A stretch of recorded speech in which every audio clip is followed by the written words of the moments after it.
Et maintenant, je vais raconter Jean-Bête. C'est une histoire très connue dans toute la France et sans doute dans toute l'Europe.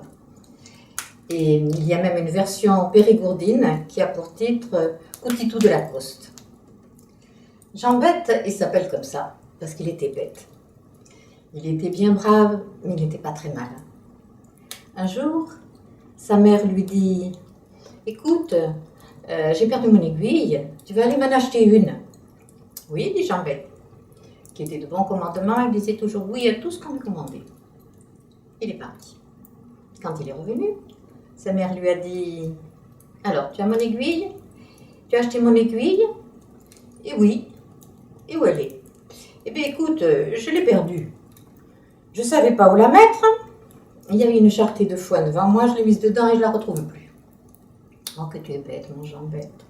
Mais on ne peut jamais retrouver une aiguille dans une charretée de foin. » « Eh bien oui, mais j'avais peur de la perdre. » « Eh bien, il fallait l'accrocher au revers de ta veste et comme ça, tu ne l'aurais pas perdue. » « Ah, c'est une bonne idée. J'y avais pas pensé. On a un tricot, je ferai. Une autre fois, je ferai comme ça. »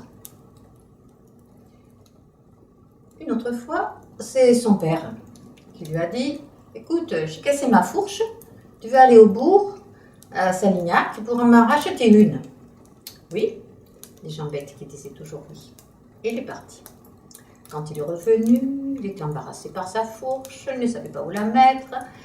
Et il a bien essayé de la mettre dans les boutonnières de sa veste, mais c'était pas facile et il a fini par la déchirer. Et quand il est arrivé, sa mère lui a dit « Mais enfin, qu'est-ce que tu as fait, Jean-Bête ?» Eh bien, il dit « J'ai fait ce que tu m'as dit. » « Comment ce que je t'ai dit ?»« Ben oui, tu m'as dit de la mettre au revers de ma veste. » »« Mais Jean-Bête, je te l'ai dit pour une aiguille, mais pas pour une fourche. Une fourche, eh bien, on la porte sur son épaule. » »« Ah, c'est vrai, je n'y ai pas pensé. Notre coup fera comme mon coup. » Son père, un autre jour, qui était allé à la foire, lui a dit « Écoute, j'ai acheté un petit cochon, mais je ne rentre pas tout de suite, tu vas le ramener à la maison. » « Oui, » dit Jean-Bête, qui disait toujours oui. Et ce petit cochon, on n'avait pas très envie d'aller au chemin de la ferme, il courait après, il était émané.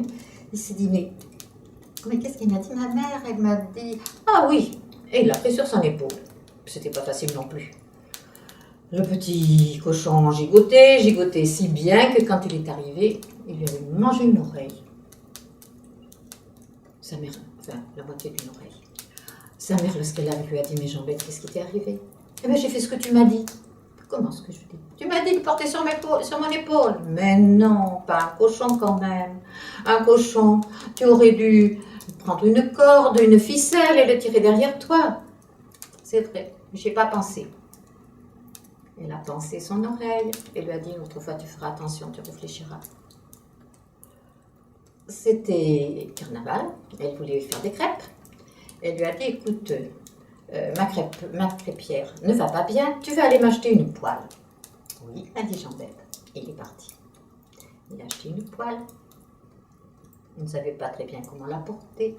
Il a pensé à ce que lui avait dit sa mère. Il a trouvé une ficelle dans sa poche et il l'a traînée tout le long du chemin. Évidemment, quand il est arrivé, la poêle, elle était percée. Oh, sa mère lui a dit « T'es trop bête, mon Jean-Bête.